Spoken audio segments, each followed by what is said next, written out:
All right, everybody. Welcome back to Rolling Out Star Studio. We are joined by two very special guests in the building. We have two giants in the game of entertainment, Black Hollywood, period, whatever you want to call it. Two pioneers, two engineers, two people. Oh my goodness, I can't even say it. I can't even say it. We got Jussie Smollett and Mona Scott Young in the building. Did he say Smollet? Probably. Okay. Oh, Smollet. Smollett. Smollett. We got Jussie Smollett in the building. Hey, there it is. We're here and we're ready to talk about the lost holiday. So the Lost Holiday, just looking at the trailer. First of all, the trailer just punches you in the gut. That's kind of what you always want with trailers, like to reel you in of like, oh, this is going to be interesting. Just what's a little bit about the Lost Holiday overall thing, and we'll kind of go from there and break it down.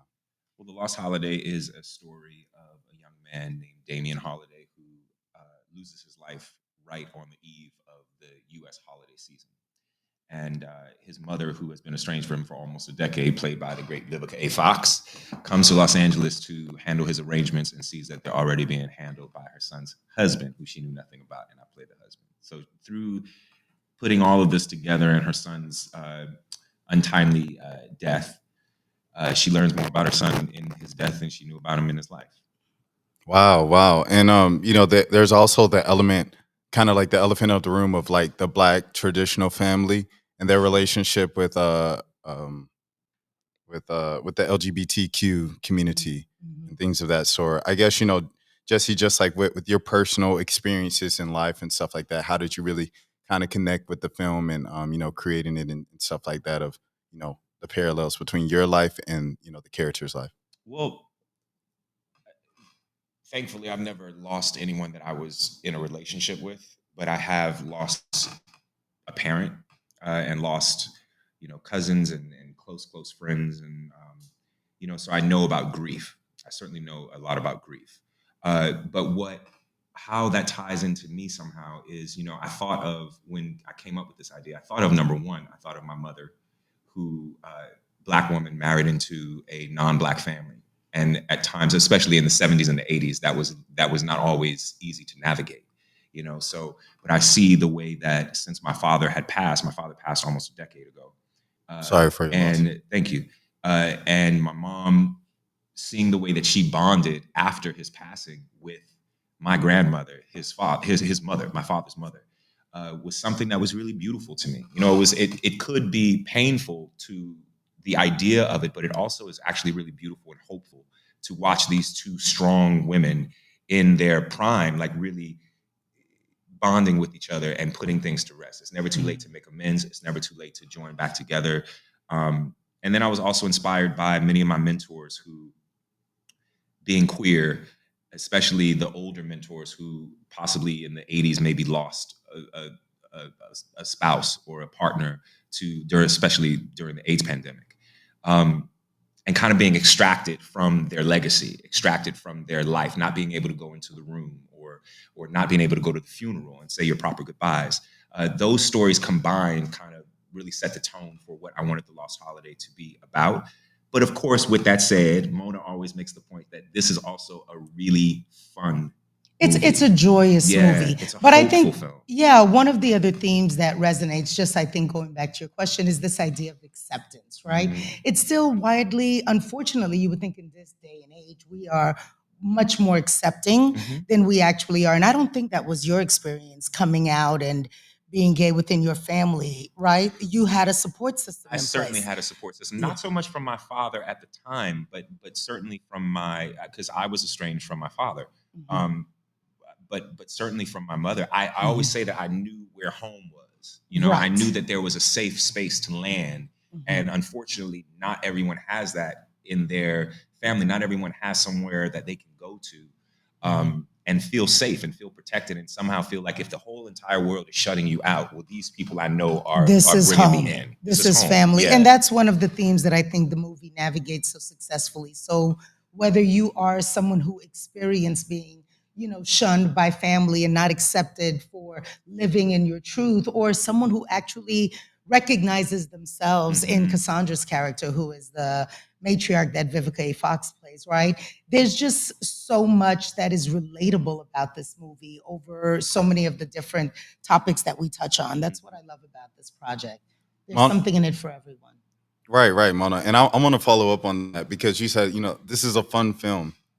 It's a joyous film. I mean, and it's funny. I'll say that because listen, as a community, right, we have had so many trials and tribulations that we've had to find our joy in life, right? If you think about us going all the way back. So even now in the way we deal with things like, being forced into a relationship or dealing with grief, we do it in our own ways, and we do it with the personalities that come with who we are. And that's something that I think Vivica, and even your character, you captured it so beautifully, just like the laughter through the pain and the, finding the humor in life sometimes. So it has a lot of heartfelt themes throughout the movie, but it's still a celebration. It's a celebration of love and of family and of moving on with life, even after you've lost someone. Absolutely. Right. I recently interviewed Anicia, and like the second half of the interview, I'm just cracking up. And I asked her, I was like, "Where did your sense of humor came from?" And she was like, "Trauma." And do you think that's the reason for both of you? Like, I guess Black people are so funny and have such a good time is because like they deal with so much trauma that they kind of like, I have to flip this some way to keep going. I think we always are looking for that silver lining, always trying to find the bright side, of things in life. And that's the way that we find hope. I don't think you can, live in the pain and live in the trauma. Unfortunately, some people do, but I think the ones that push through, right, and the ones that happen to or manage to find the light are the ones that are able to survive all of the things that we've, experienced in life. So, yeah, I think we find the humor, we find the laughter, we find our joy, right, as we get through and navigate the more difficult things in life. Mona, I want to ask you. This is kind of like a later in the interview type question, but I want to ask right now. Sure. At this point of your career, when you establish yourself at the point that you have established yourself, what keeps you going?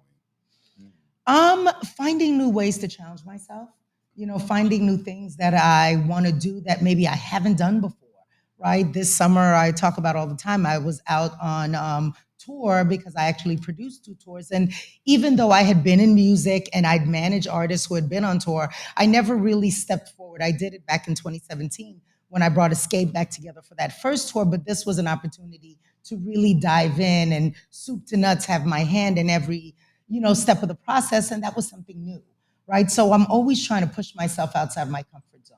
I always say, if I'm not feeling terrified somewhere in my gut, then I'm doing something wrong, right? Because that adrenaline that comes from, feeling like I'm about to go into parts unknown. I ain't never done this before. That is for me the fuel that keeps me going. So, now we're, releasing this movie and being there from start to finish. I've done television for a very long time, but really diving into scripted content, that's an exciting space for me. And doing it, with people that I enjoy working with family, so to speak, it makes that experience all that much more fulfilling. But for me, it's just constantly about pushing myself outside of my comfort zone. And Jussie, you've been back outside for a couple years now. Just how fulfilling is it? Just what does it do for your spirit? To kind of like just be back to what you love, creating art, being a creative, and things of that sort. There's nothing better. I mean, truly, it's to be able to do what you love in any capacity is a blessing. I'm so grateful to still physically be here, and it's for me. I'm grateful for everyone that is surrounding me, through the years and now, and I'm also proud of myself. And I'm okay now. And I think that years ago I wasn't really necessarily good at acknowledging. We're always told growing up, right? If you Believe in yourself. Crazy, believe in yourself, and when you do something crazy, like accept responsibility and take responsibility, and that's all true and very, very needed. But people don't always tell us to take responsibility when we do the good, and so we can sometimes forget, to kind of pat ourselves on the back sometimes and be like, "Yo, like you made it through that. Yeah. You made it through that." And I can honestly say now that I'm proud of myself. I'm grateful. I'm humble. Yeah. I pray for humility every day. I also pray for discernment every day now. But I'm just grateful for the people that are around me. I'm grateful for Mona and Tressa and Tom. Shout out to and Tressa, Vivica. Yes, Megamind Tressa, Media, our Azarel, partner Smallwood, Yeah. absolutely. on this Shout out project. Tressa for Yeah. sure. For My sure. mom is an executive producer on this, so this is all a family affair, and this is a family A function. labor of So, love, if you will. A absolutely. labor of So I'm love. just grateful.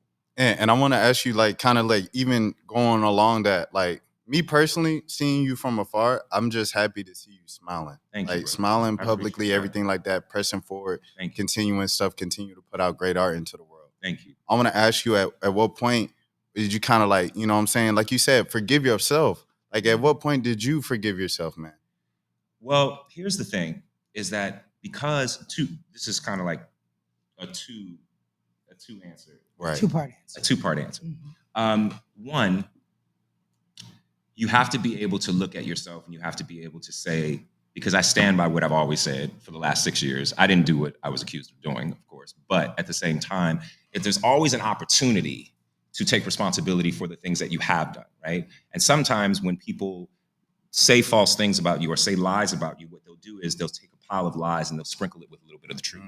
And then you're left to deal with the actual truth. So you're sitting there, you're like, I didn't do that. And they're like, well, you bought that. And you're like, I did do that. You know what I mean? Yeah, So there like are things that you gaslighting do have to low-key, take yeah. responsibility for, Relation. things that you do need to talk to your family about and handle. So those are the things that I want to make clear that I had to forgive myself for, not the things that everybody would think are the things. But at the same time, I think that we all have things that we got to forgive ourselves for. And I think that if you are okay with acknowledging those things, firstly to yourself, then you can go out there and you can be okay and you can smile again. Because number one, you know who you are. And you cannot see yourself through the eyes of other people. You got to see yourself through the eyes of God, through the eyes of the universe, your ancestors, your mama. You know what I mean? Those are the factors that come into my life that help me push through. And that's why I'm still here. So I'm just grateful. And it's interesting because that's actually one of the themes that is prevalent in the movie, just the need to not only forgive the ones you love, but also to forgive yourself. Sure. And that's something that you'll see play out in the movie. Mona, I know you just met me a couple minutes ago, but I wanted to ask you if I was good, like if I was in good standing with Love and Hip Hop, because one time I was on set of Love and Hip Hop. Well, not on set, but I was out at an event and it was like Love and Hip Hop was filming, and I got kicked off because like I was covering the event, and so I went to take a picture, but they were filming, so Right. obviously you can't do that. Got it. But I was, kind of like You were just in work I was mode. I was in work mode, Got exactly. it. And then so I got kicked out and everything like that. Eventually, everybody apologized to me, like the artist's team and things of that sort. But I just wanted to know from you, from the top dog, the big boss, am I good? Listen, I didn't even know about this story, so you just done told on yourself. But trust me, you are good. I appreciate that. I appreciate that. I appreciate that. All good. All Like I said in the intro, both of y'all are just like like giants in the industry, and you guys represent so much for what you guys do and for who you are. So I want to ask you all for the kids that look up to y'all, just how do y'all carry that weight on y'all shoulders of like. I got a bunch of little girls looking up to me that want to be the Issa Rays, that want to be the Mona Scott. Said, all of these things. I got, young actors who want to sing and do theater and all of these things that look up to Jussie. So it's like for y'all two, how do y'all kind of carry that expectation of like the next generation that look up to y'all and stuff like that and the things that y'all have said? I mean, you said weight, right? And I don't see it as weight. Right. It's a little bit partially a responsibility just to be able to provide opportunities. It's something that I try to do at all times. I surround myself with other aspiring, young women specifically because there are opportunities for the men that they don't have so readily available to them. So that's kind of something that I try to do. But I just see it, as part of the blessing that I have, that I should be able to pass that on, that I should make it my business to pass that on. And I say all the time, when we're in these rooms, part of our responsibility is to hold the door open, right? To pull other people in, to make sure that they have a seat at the table. I do it all the time when I partner with creatives on projects, right? Making sure that they're not just passive, that they're learning how the sausage is made, is what I say all the time, so that they can take that information, apply it to everything that they're doing, and then hopefully turn around and provide that same opportunity. So it isn't any weight at all. I feel like it's, what we're supposed to do. What was the question again? It's just It was pretty about, much just like a bunch of the young Jussies coming up and looking at you and looking at the career that you've had, in music and television and film. Yeah, I just look at that. Like I'm so, again, I know I use the term a lot, but I'm just so grateful when I see that. Like anybody that would look up to me or look at my career or my life or whatever as some sort of, you know, Blueprint. blueprint. Mm-hmm. Y'all could take other paths, do it exactly the same, but just take, it certainly is a responsibility, but it's a responsibility that I've always embraced. And maybe it's the big brother in me. I don't know. Maybe it's because I grew up with a large family, but it's always been a thing. My mother always taught us that you pay it forward. And I know that these are cliches, but they come from very real places, where you pay it forward and you make sure that no one feels less than. And I remember people who mentored me when I was growing up, and even people that I never met, that were so influential to me. And then, or people that were influential, and then I met them, and then they gave some sort of just like little magical nugget. You know what I mean? Like Whitney Houston was like that. I remember meeting her when I was 12 years old. Wow. And she just sat there and she gave us a moment at the Kids' Choice Awards. She talked to us for like 30 minutes. I just remember how important that moment was to all of us, because she took the time to not just talk to us about frivolous stuff, but to talk to us about the industry, talk to us about the real business of it. And that meant something. So I don't take it lightly. And I don't think that necessarily everyone has to take that responsibility on, but I gladly do. So I would say to anybody, if it's advice, I would say work your butt off and really hone your craft. There's a lot right now. It's a little bit easier to get well known, but attention does not equate success. And attention does not mean that you have mastered what you're setting out to do. And that is what we have to make sure that we don't lose. And we continue to make sure that young people are preparing. Putting in the work. Putting in the work and preparing, learning your stuff. Not just thinking that you're going to learn how to sing something and then no, you got to learn, man. Like you want to learn and you want to know your stuff. So that's where I come from. And I come from the school of people like Mona. Well, what was one nugget that you got from that conversation with Whitney Houston, if you remember? Honestly, she talked a lot about South Africa. Yeah. It's true, because her South African concert had just come on. So she talked a lot about South Africa, and she was a large reason as to why, particularly my younger sister and I started working at this place named Artists for New South Africa and got really involved in South Africa. But also on top of that, she talked a little bit about being a human being and like not losing yourself. I will never forget that. She talked about I also will never forget how good she smelled. But she talked about how you can't lose yourself. And I will never forget that. And even in moments where I have lost myself, you know what I mean? I still look at that and I think about that. And I think how kind she was at that moment. We were so young.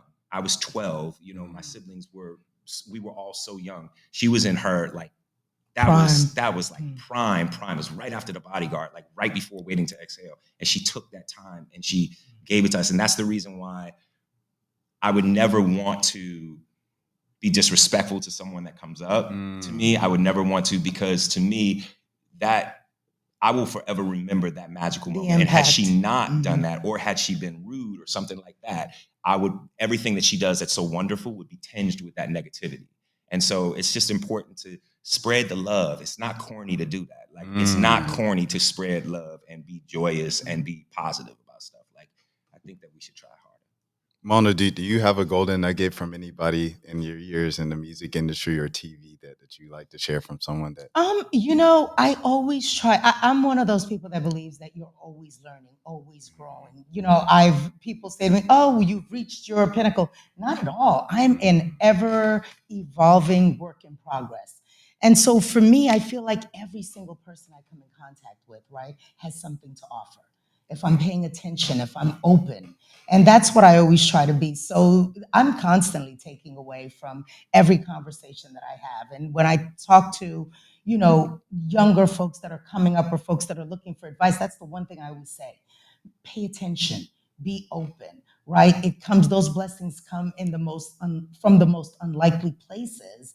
And you have to, have that spirit of receiving in order to, receive that blessing when it comes along. So when I think about any one specific nugget, no, but it's like every single person that I come into contact with, there is something that I take away and I make part of my arsenal, right? As I move through life and I continue to grow. What are the elements of a good story?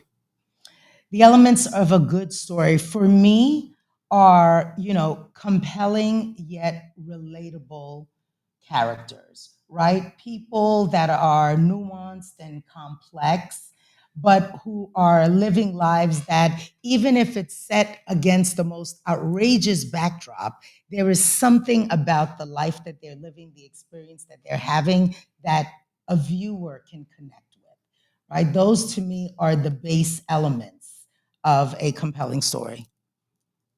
Anything from you, Jussie? That's what a compelling story is. Because everything else flows from that, right? Absolutely. The situations we Absolutely. put them in, the encounters that they have, it all starts with a really well thought out, character. Jussie, I want to ask you about the single that goes along with this particular film. We were joking before, like if you guys had a podcast, what would you name it? And one of them, what was it, Monacy? Monacy. Monacy. So it's A like, and I journey. said that's very soulful. Like this single is very soulful. Thank you. So just like, just kind of how does it kind of correlate with the film and kind of, I guess, go with everything, the world of the film. Yeah, I mean, it's called My Mind, and it's really about. It was written and produced by David Michael Ott and Adiv, who are just incredible. And it relates to the film in the sense that it's about it seems like it's about a painful relationship that is ending. But in actuality, the song is actually about any sort of addiction. The song is actually about whatever is our addiction. And I wish that the whole world would go to rehab so that they can find out what their addiction is, because every single person has one. And it might not be the one that you think it is. So My Mind really is that song that talks about all of those things that are holding you back, or the things that we usually tend to think of it as love, as matters of the heart particularly. But it could be anything that's holding you back, and just really letting that, washing your mind clean of that, and really getting past and getting out of your mind. And so that's really what the song is about. I didn't know that. I have to go back and take a listen now. The first line of the song is "Take another line, still won't feel all right. Your heart on a vine. Please don't die tonight." So it is a song about releasing certain things, you know what I mean, and finding certain. At least that's what it means for me. Right. Finding new coping mechanisms, if you will. And so that's how it correlates with the film. It's about the end of something and hopefully the beginning of something new. It reminds me of Psalm 51 and things of that sort. But I want to ask you guys about like, what is one thing that you guys had to kind of move aside to, like, if that's not too personal. If it's something personal, you can skip it. But like something that you had to move on to the side to like elevate. I had to move on from the perception of other people. I had to. We can't interview right there. Just that you said a word. Mm-hmm. It was physically killing me, and if I had not released that, and it's not all the way released, but it's a work in progress, and I'm aware of the fact that it was more important than it should be, and so for that's what I had to. Sometimes, and I'm telling you, not because she's sitting here, but Mona was a huge part of that. Before we did The Lost Holiday, was actually during B-Boy Blues, where she would call me up and be like, "Honey, you got to get out." She's like, "Get out of the damn house." She's like, come to this event. And I'm just like, Mona, I don't want to go anywhere. Like, I don't feel good. I don't want. She's like, "Put on some damn clothes and get out." So she was one of those friends that pushed me outside, as you said. You know what I mean? It's those people that sometimes say, if the rest of the world doesn't value you, I do. And it's those people that hold you up. And it's those times where you feel like you're all alone. And then you tend to look around and you see that you're not alone at all. And then you look at your phone and there I am. And there's Mona. Mona, why did you do that? Wow. Huh? Why did you do that? In terms of? To Jussie, like, why did you like? That is so crazy because I think, I saw you through a completely different lens. Because for me, and I say it often, like I'm a manager at heart, right? Even in my personal relationships, I'm always looking at my friends, my family. What is it that they could be, doing that they don't even know they should be doing in terms of their passions, right? I automatically see talent and I want to figure out how to help elevate and bring it to fruition and stuff. So for me, I think first and foremost, I saw Jussie's talent because we came into our relationship through B-Boy Blues, right? It wasn't like we were friends first and then, he had this project. I came in to knowing Jussie through his project. And so the first thing I saw was the talent. Right. And I'd heard about all those other things. But listen, when you just said that about not, seeing yourself through other people's eyes, I mean, that's something I could relate to totally because of the double-edged sword that has even been Love and Hip Hop, right? People form opinions without having any idea about who I am as a person, right? And so for me, none of that has ever held any weight because I've been able to look at my own life and say, well, I know this is not true. I know these people have no idea of what the truth is, but they are so firm in what they have formed as their opinion that I'm not even interested in trying to disavow them of it. Like, rock out if that's what you're going to believe. But I never, subscribed to any of that. So when I met Jussie, it was purely through his art. And the person I got to know was someone who, is incredibly sensitive, incredibly intuitive, and so smart, and has such a great sensibility for storytelling and conveying that storytelling through the visuals, right? So immediately my DNA activated, and it was like, oh, great. How do we elevate his projects? And then it was like, as I got to know him, what? You're not out there because of what? What people are, and so that was for me the reaction to seeing this incredible talent not living it out fully because of the external noise, right? And I don't know. I think part of my mission in life has been to just champion, right, talent. And I wouldn't even say underdogs, just talent. And a lot of talented people allow themselves to be, beat down by the world.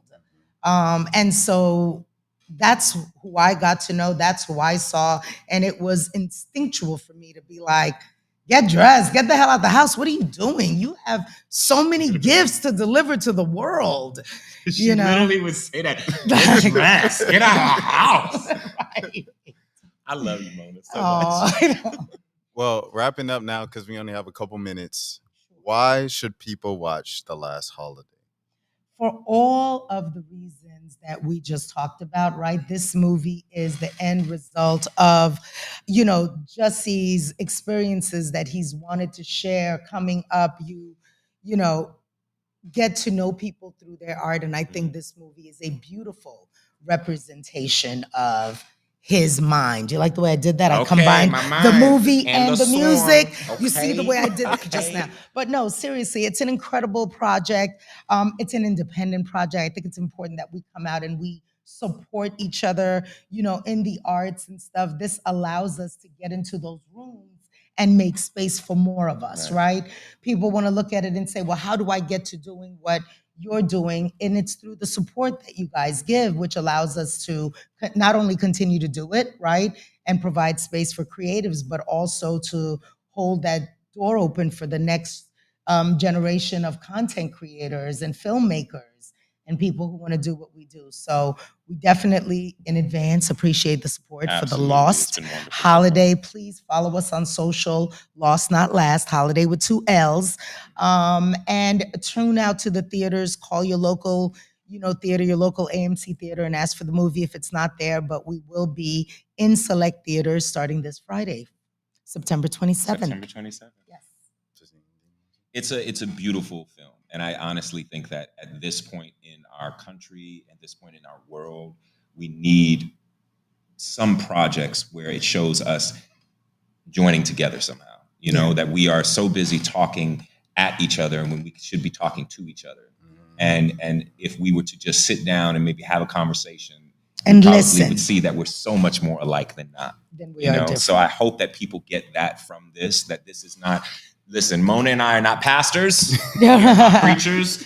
We are only there to hold up a mirror to folks and say, whatever you get from this piece of art, that's what you get. But hopefully you leave with it feeling love. Hopefully that's what you feel.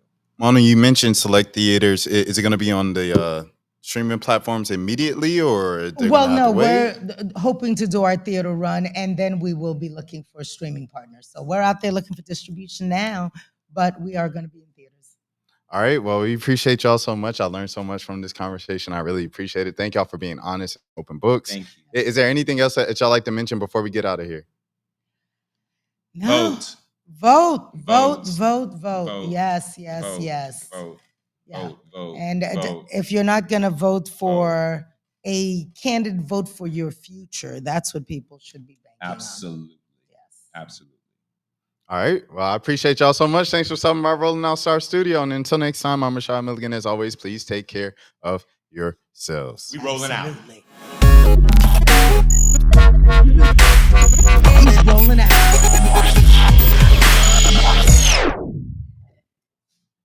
Appreciate